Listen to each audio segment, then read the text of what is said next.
Bisa kita mulai sekarang? Bisa. Oke, baik. Bisa di-mute semuanya ya. Ibu mulai. Assalamualaikum warahmatullahi wabarakatuh. Waalaikumsalam. Terima kasih. Tetap semangat ya kalian. Masih semangat? Masih. Hari ini kita sudah belajar tentang struktur teks anekdot dan kaidah kebahasaan teks anekdot. Kalian tadi sudah mendapatkan video dari Bu Desi, sudah mendapatkan materi berupa Google Form dari Bu Desi, sudah paham ya?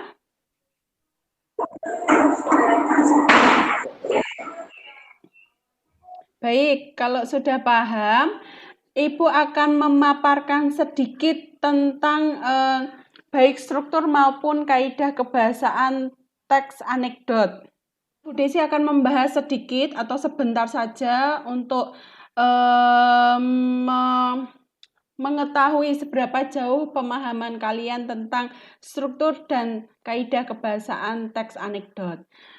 Baik, ini ya. Tujuan pembelajaran kita, kalian diharapkan mampu mengevaluasi struktur dan kaidah kebahasaan teks anekdot. Sekarang Bu Desi membahas struktur teks anekdot. Tadi sudah dijelaskan di WA Group bahwasanya struktur teks anekdot itu ada 5, ya kan? Yang pertama ada abstrak, kedua orientasi, ketiga krisis, keempat reaksi, kelima ada kode. Nah, sekarang coba nanti Bu Desi ingin mendengar pemahaman atau pendapat kalian tentang beberapa struktur ini yang Ibu akan aplikasikan ke dalam sebuah teks. Jadi nanti silakan kalian cari atau kalian evaluasi di dalam teks itu mana yang bagian abstrak, mana yang bagian orientasi, mana yang bagian kode dan lain-lain. Begitu ya. Najwa mendengar suaranya Bu Desi? Dengar, Bu. Sudah tahu ya abstrak itu tentang apa tadi? Tentang pendahuluan dulu. Pendahuluan ya. Jadi gambaran awalnya tentang teks anekdot ini. Coba Najwa perhatikan teks yang sudah Ibu buat di dalam PowerPoint ini. Bisa melihat ya Najwa ya? Bisa, Bu. Baik, di dalam cuplikan teks itu mana yang merupakan abstrak? Struktur abstraknya terletak pada bagian mana?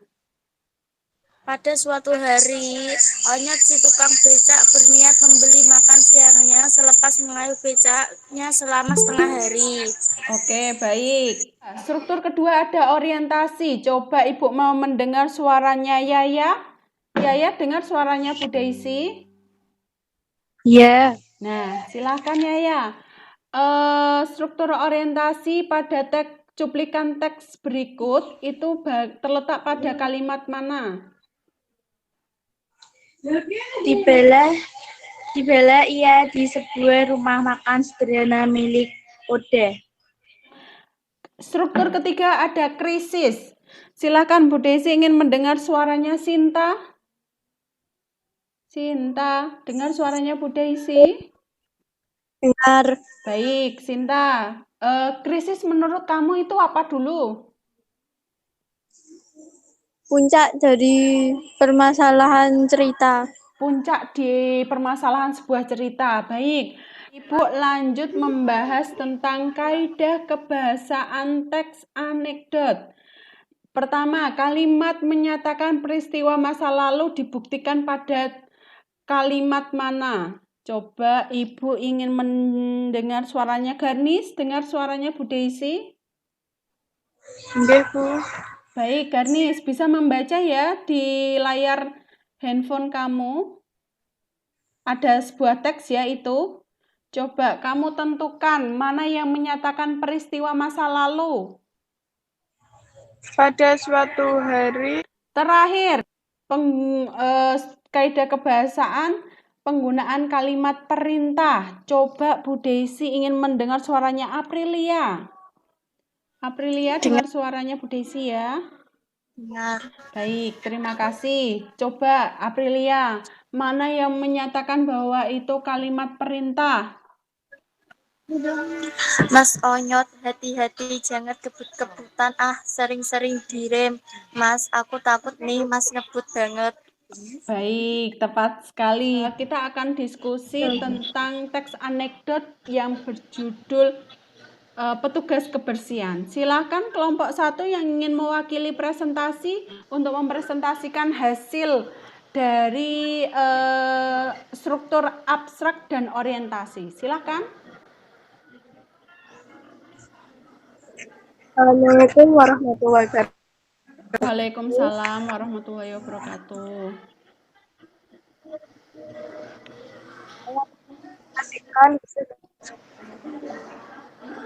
Ya. Tentang teks anekdot petugas kebersihan. Penjelasan di suatu hari ada seorang. Sekarang terakhir kelompok 6, silahkan mempresentasikan hasil diskusi. Kata kerja aksi dan kalimat perintah.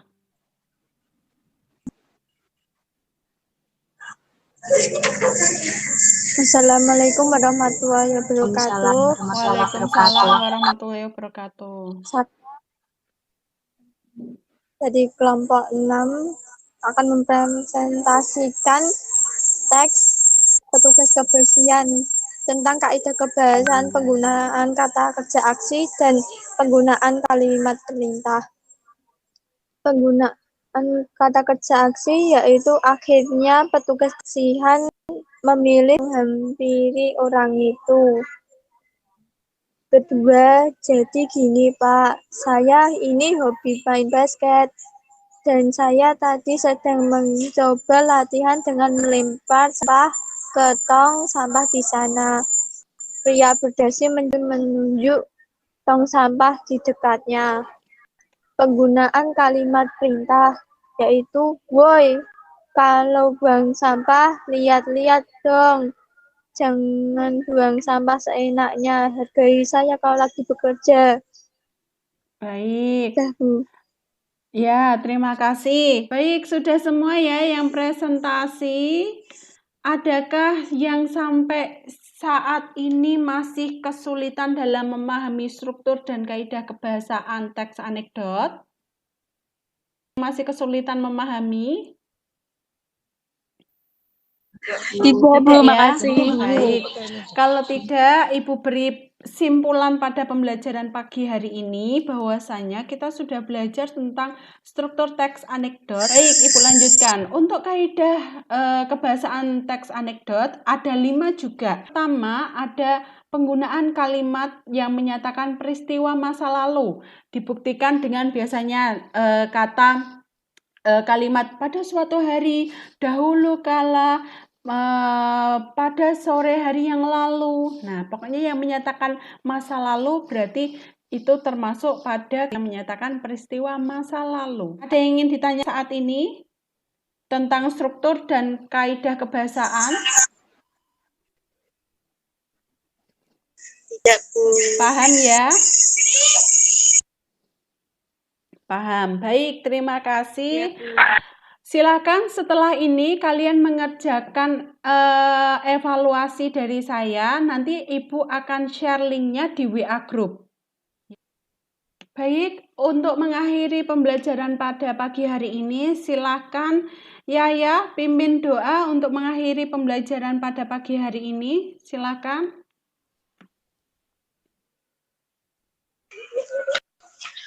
Berdoa. Bismillahirrahmanirrahim.